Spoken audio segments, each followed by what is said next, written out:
ಪ್ರಿಯ ನಿರೀಕ್ಷಕರೇ ನಮಸ್ಕಾರ. ಬೀರ್ಬಲ್ನ ವಿಶೇಷ ಕಾರ್ಯಕ್ರಮಕ್ಕೆ ಆತ್ಮೀಯವಾದ ಸ್ವಾಗತ. ಸಮಯ ಮುಂಜಾನೆ 5 ಗಂಟೆ. ಸ್ಥಳ 10 ಜನಪತ್ನ ಸೋನಿಯಾ ಗಾಂಧಿ ಅವ್ರ ಮನೆ. ಸೂಟ್ ಕೇಸ್ ತುಂಬ ಹಣ, ಒಂದು ವಾಟ್ಸಪ್ ಚಾಟ್. ಈಗ ಇಡೀ ಸೋನಿಯಾ ಅವರ ಕುಟುಂಬವನ್ನೇ ಬೀದಿಗೆ ತಂದಿದೆ. ಗಾಂಧಿ ಕುಟುಂಬ ಈಗ ಹೊಸ ಸಮಸ್ಯೆಯಲ್ಲಿ ಸಿಕ್ಕಾಕೊಂಡ್ಬಿಟ್ಟಿದೆ. ಏನು ಸಮಸ್ಯೆ, ಯಾವ ದುಡ್ಡು, ಏನು ಕತೆ, ಇದೆಲ್ಲದ್ರ ಬಗ್ಗೆ ಡಿಟೇಲ್ ಆಗಿ ವಿಡಿಯೋದಲ್ಲಿ ಮಾತಾಡ್ತಾ ಹೋಗ್ತೀನಿ. ವಿಡಿಯೋವನ್ನು ಕೊನೆವರೆಗೂ ಮಿಸ್ ಮಾಡದೆ ನೋಡಿ. ಇನ್ನೂ ಕೂಡ ನಮ್ಮ ಬೀರ್ಬಲ್ ಚಾನಲನ್ನು ಸಬ್ಸ್ಕ್ರೈಬ್ ಮಾಡಿಲ್ಲ ಅಂದರೆ ಈ ಕೂಡಲೇ ಸಬ್ಸ್ಕ್ರೈಬ್ ಮಾಡಿ ಹಾಗೂ ಬೆಲ್ ಐಕಾನನ್ನು ಕ್ಲಿಕ್ ಮಾಡಿ. ವೀಕ್ಷಕರೇ, ಇದು ತುಂಬ ಇಂಟ್ರೆಸ್ಟಿಂಗ್ ಹಾಗೂ ಕುತೂಹಲ ಇರುವಂತಹ ಪ್ರಕರಣ. ಸೊ ಗಮನ ಕೊಟ್ಟು ಕಂಪ್ಲೀಟಾಗಿ ಕೇಳಿಸ್ಕೊಳ್ಳಿ. ಕಾಂಗ್ರೆಸ್ ಪಕ್ಷದ ಮಾಜಿ ಅಧ್ಯಕ್ಷರು ರಾಹುಲ್ ಗಾಂಧಿ ಅವರ ತಾಯಿ ಸೋನಿಯಾ ಗಾಂಧಿ ಅವರ ಅಧಿಕೃತ ನಿವಾಸ ಅಂದರೆ ದೆಹಲಿಯ ಪ್ರಸಿದ್ಧ 10 ಜನಪತ್ ನಿವಾಸದಿಂದ ಸುಮಾರು ಬೆಳಿಗ್ಗೆ 5 ಗಂಟೆಗೆ ಹರಿಯಾಣ ಕಾಂಗ್ರೆಸ್ ಪಕ್ಷದ ಒಬ್ಬ ಕಾರ್ಯಕರ್ತ, ಸಾಮಾನ್ಯ ಕಾರ್ಯಕರ್ತ, ಹೆಸರು ಗೌರವ್ ಕುಮಾರ್, ಇವರಿಗೆ ಸೋನಿಯಾ ಗಾಂಧಿಯವರ PAಯಿಂದ ಒಂದು ಫೋನ್ ಕಾಲ್ ಹೋಗುತ್ತೆ. ಮುಂಜಾನೆ 5 ಗಂಟೆಗೆ ಕರೆ ಮಾಡಿ ಹೇಳ್ತಾರಂತೆ, ತಕ್ಷಣವೇ ನೀವು 25 ಲಕ್ಷ ರೂಪಾಯಿಯನ್ನು ಕ್ಯಾಶ್ ಆಗಿ ತೆಗೆದುಕೊಂಡು 10 ಜನಪತ್ಗೆ ಬರಬೇಕು ಅಂತ. ನಿಮಗೀಗ ಅನ್ನಿಸ್ಬಹುದು ಚಿನ್ನದ ಹುಂಡಿಗೆ ಚಿಲ್ಲರೆ ಕಾಸ ಅಂತ. ಕೇವಲ 25 ಲಕ್ಷ ಹಣವನ್ನು ಸೋನಿಯಾ ಗಾಂಧಿಯವರು ಕೇಳಿದ್ರ ಅಂತ ವಿಷಯಕ್ಕೆ ಬರ್ತೀನಿ. ನೋಡಿ, ಸೋನಿಯಾ ಗಾಂಧಿಯವರ PA ಈ ಕರೆಯನ್ನು ಮಾಡಿದಾಗ ಗೌರವ್ ಕುಮಾರ್ ಅವರು ಸಹಜವಾಗಿ ಹೇಳ್ತಾರೆ, ಬೆಳಿಗ್ಗೆ ಇಷ್ಟು ಬೇಗ ಬ್ಯಾಂಕ್ಗಳು ತೆರೆದಿರೋದಿಲ್ಲ, ಹಾಗಾಗಿ 25 ಲಕ್ಷ ರೂಪಾಯಿಯನ್ನು ನಾನು ದೆಹಲಿಗೆ ನಿಮ್ಗೆ ಹೆಂಗೆ ತಂದು ಕೊಡಲಿ ಅಂತ. ಆದರೆ ಸೋನಿಯಾ ಗಾಂಧಿಯವರ PA ಅದ್ಯಾವುದಕ್ಕೂ ಒಪ್ಪಲೇ ಇಲ್ಲಂತೆ. ಅದಾದಮೇಲೆ ಹಣವನ್ನು ಹೆಂಗೋ ವ್ಯವಸ್ಥೆ ಮಾಡಿ ಗೌರವ್ ಕುಮಾರ್ ಅವರು 25 ಲಕ್ಷ ರೂಪಾಯಿಗಳ ನಗದಿನೊಂದಿಗೆ ಜನಪತ್ 10ಗೆ ಬರ್ತಾರೆ. ಈ ಆಘಾತಕಾರಿ ವಿಷಯ ಈಗ ಯಾಕೆ ಬಹಿರಂಗ ಆಗ್ತಿದೆ ಅಂದರೆ, ಹರಿಯಾಣದ 52ನೇ ವಿಧಾನಸಭಾ ಕ್ಷೇತ್ರದಿಂದ ಗೌರವ್ ಕುಮಾರ್ ಅವರ ಪತ್ನಿ ಅಂದರೆ ಹರಿಯಾಣ ಕಾಂಗ್ರೆಸ್ನ ಪ್ರಧಾನ ಕಾರ್ಯದರ್ಶಿ ಅವರಿಗೆ ಟಿಕೆಟ್ ಕೊಡಲಿಲ್ಲ. ಈಗ ಅರ್ಥ ಆಯಿತು ವಿಷಯ ಅಂದ್ಕೊಳ್ತೀನಿ. ಅಂದರೆ ಗೌರವ್ ಕುಮಾರ್ ಪತ್ನಿಗೆ ಟಿಕೆಟ್ಗಾಗಿ 7 ಕೋಟಿ ರೂಪಾಯಿಗಳನ್ನು ಕಾಂಗ್ರೆಸ್ ಹೈಕಮಾಂಡ್ ಬೇಡಿಕೆ ಇಟ್ಟಿತ್ತಂತೆ. ಇದು ಸ್ವತಃ ಅವರದ್ದೇ ಕಾರ್ಯಕರ್ತ ಗೌರವ್ ಕುಮಾರ್ ಮಾಡ್ತಾ ಇರುವಂತಹ ಆರೋಪ. ಕೆಲ ದಿನಗಳ ಹಿಂದಷ್ಟೇ ಗೌರವ್ ಕುಮಾರ್ ಅವರು ಪತ್ರಿಕಾಗೋಷ್ಠಿಯನ್ನು ನಡೆಸ್ತಾರೆ. ಅದರಲ್ಲಿ ಟಿಕೆಟ್ ವಿತರಣೆಯ ಹೆಸರಿನಲ್ಲಿ ಹೇಗೆ ಕೋಟ್ಯಂತರ ರೂಪಾಯಿಗಳ ಅವ್ಯವಹಾರ ನಡೀತಿದೆ ಅನ್ನೋದನ್ನು ಹೇಳ್ತಾರೆ.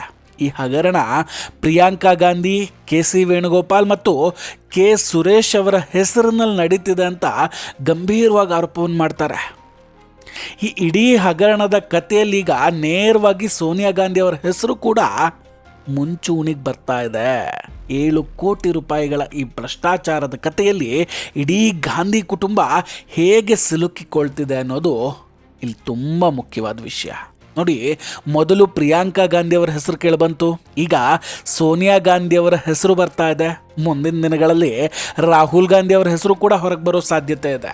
ಗೌರವ್ ಕುಮಾರ್ ಅವರು ಈ ಹಗರಣದಲ್ಲಿ ಭಾಗಿಯಾಗಿರುವಂತಹ ಎಲ್ಲ ನಾಯಕರಿಗೆ ಸಂದೇಶವನ್ನು ಕಳಿಸ್ತಾ ಇದ್ದಾರೆ. ಒಂದೋ ನೀವು ಹಣವನ್ನು ವಾಪಸ್ ಕೊಡಿ, ಇಲ್ಲದೇ ಇದ್ದರೆ ನಾನು ಒಬ್ಬೊಬ್ಬರನ್ನು ಕೂಡ ಸಾರ್ವಜನಿಕವಾಗಿ ಬಹಿರಂಗ ಮಾಡ್ತೀನಿ, ಬೆತ್ತಲೆಗೊಳಿಸ್ತೀನಿ ಅಂತ. 2024ರ ಹರಿಯಾಣ ವಿಧಾನಸಭಾ ಚುನಾವಣೆಯ ಸಮಯದಲ್ಲಿ ಗೌರವ್ ಕುಮಾರ್ ಅವರು ಕಾಂಗ್ರೆಸ್ ಸಂಘಟನಾ ಪ್ರಧಾನ ಕಾರ್ಯದರ್ಶಿ ಮತ್ತು ಕೇರಳದ ಸಂಸದರಾದಂತಹ KC ವೇಣುಗೋಪಾಲ್ ಅವರ ಬಳಿ ಟಿಕೆಟ್ಗಾಗಿ ಬೇಡಿಕೆ ಇಟ್ಟಿದ್ರಂತೆ. ವೇಣುಗೋಪಾಲ್ ಅವರು ಇವರಿಗೆ ಟಿಕೆಟ್ ನೀಡುವ ಭರವಸೆ ನೀಡಿ ಚುನಾವಣೆಗೆ ಸಿದ್ಧತೆಯನ್ನು ನಡೆಸೋದಕ್ಕೆ ಕೂಡ ಹೇಳಿದರು. ಅದಾದ ಮೇಲೆ ಮುಂದೆ 7 ಕೋಟಿ ರೂಪಾಯಿಗಳ ಬೇಡಿಕೆಯನ್ನು ಕೂಡ ಇಡಲಾಗಿತ್ತು. ಹಣ ನೀಡಿದ್ರೆ ಟಿಕೆಟ್ ಖಚಿತ ಅಂದಿದ್ರಂತೆ. ಕಾಂಗ್ರೆಸ್ನಲ್ಲಿ ಇಷ್ಟು ದೊಡ್ಡ ಸ್ಥಾನದಲ್ಲಿರುವಂತಹ ಮತ್ತು ಗಾಂಧಿ ಕುಟುಂಬದ ಅತ್ಯಂತ ಆಪ್ತರಾಗಿರುವ ವೇಣುಗೋಪಾಲ್ ಅವರೇ ಈ ಭರವಸೆ ನೀಡಿದ್ರಿಂದ ಗೌರವ್ ಕುಮಾರ್ ಅವರು ಅದನ್ನು ಸಹಜವಾಗಿ ನಂಬ್ಕೊಂಡಿದ್ರು. ಗೌರವ್ ಕುಮಾರ್ ಅವರು ಹಂತವಾಗಿ ಹಣವನ್ನು ಕೊಡೋದಕ್ಕೆ ಪ್ರಾರಂಭ ಮಾಡ್ತಾರೆ. ತಮ್ಮ ಪತ್ನಿಯೊಂದಿಗೆ ಬಾವಲ್ ವಿಧಾನಸಭಾ ಕ್ಷೇತ್ರದಲ್ಲಿ ಕಾಂಗ್ರೆಸ್ ಪಕ್ಷಕ್ಕೆ ಪ್ರಚಾರ ಕೂಡ ಶುರು ಮಾಡ್ತಾರೆ.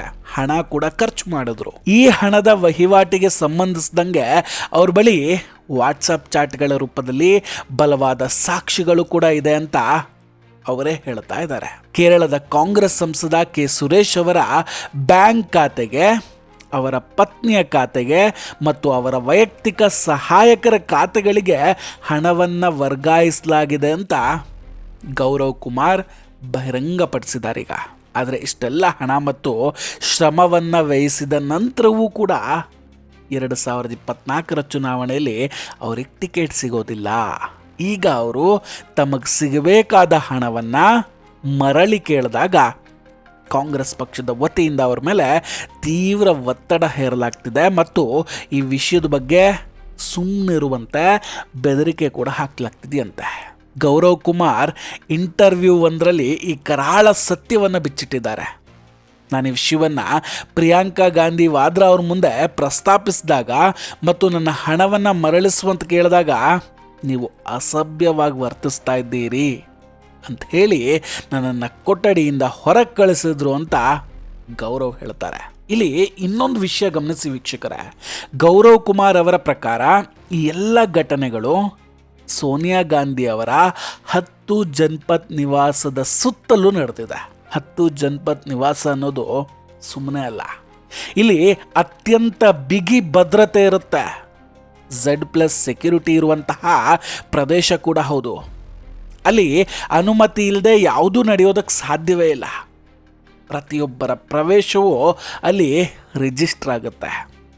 ಒಂದು ವೇಳೆ ಸೋನಿಯಾ ಗಾಂಧಿ ಅಥವಾ ರಾಹುಲ್ ಗಾಂಧಿ ಅವರಿಗೆ ಈ ವಿಷಯ ನೇರವಾಗಿ ತಿಳಿದಿಲ್ಲ ಅಂದರೂ ಕೂಡ ಇಷ್ಟು ಭದ್ರತೆ ಇರುವ ಜಾಗದಲ್ಲಿ ಮುಂಜಾನೆ 5 ಗಂಟೆಗೆ 25 ಲಕ್ಷ ರೂಪಾಯಿಗಳನ್ನು ಇಟ್ಟುಕೊಂಡು ಹೀಗೆ ಒಳಗೆ ಬರೋದಕ್ಕೆ ಹೇಗೆ ಸಾಧ್ಯ? ಇದ್ರ ಬಗ್ಗೆ ಕಾಂಗ್ರೆಸ್ ಪಕ್ಷ ಅಥವಾ ತನಿಖಾ ಸಂಸ್ಥೆಗಳು ಯಾಕೆ ತನಿಖೆ ನಡೆಸ್ತಿಲ್ಲ ಇನ್ನು? ಇದನ್ನೇ ಸ್ವತಃ ಗೌರವ್ ಅವರು ಕೂಡ ಕೇಳ್ತಾ ಇದ್ದಾರೆ. ಈ ಹಗರಣದಲ್ಲಿ 2 ಸಾಧ್ಯತೆಗಳು ಇರಬಹುದು. ಈಗ ಒಂದು, ಕಾಂಗ್ರೆಸ್ನ ಪದಾಧಿಕಾರಿಗಳು ಗಾಂಧಿ ಕುಟುಂಬದ ಹೆಸರನ್ನು ಬಳಸ್ಕೊಂಡು ಈ ದೊಡ್ಡ ಮಟ್ಟದ ಹಣದ ಲೇವಾದೇವಿಯನ್ನು ಮಾಡ್ತಾ ಇರಬಹುದು. ಅಥವಾ ಸೋನಿಯಾ, ಪ್ರಿಯಾಂಕಾ ಮತ್ತು ರಾಹುಲ್ ಅವರೇ ಈ ವ್ಯವಹಾರದ ಹಿಂದಿರಬೇಕು. ಒಂದು ನೆನಪಿರಲಿ, ಈ ಗಂಭೀರ ಆರೋಪಗಳನ್ನು ಮಾಡ್ತಾ ಇರುವಂಥದ್ದು ಯಾವುದೋ BJP ನಾಯಕನಲ್ಲ ಅಥವಾ ವಿರೋಧ ಪಕ್ಷದವರಲ್ಲ, ಬದಲಾಗಿ ಕಾಂಗ್ರೆಸ್ನ ಸ್ವಂತ ಕಾರ್ಯಕರ್ತನೇ.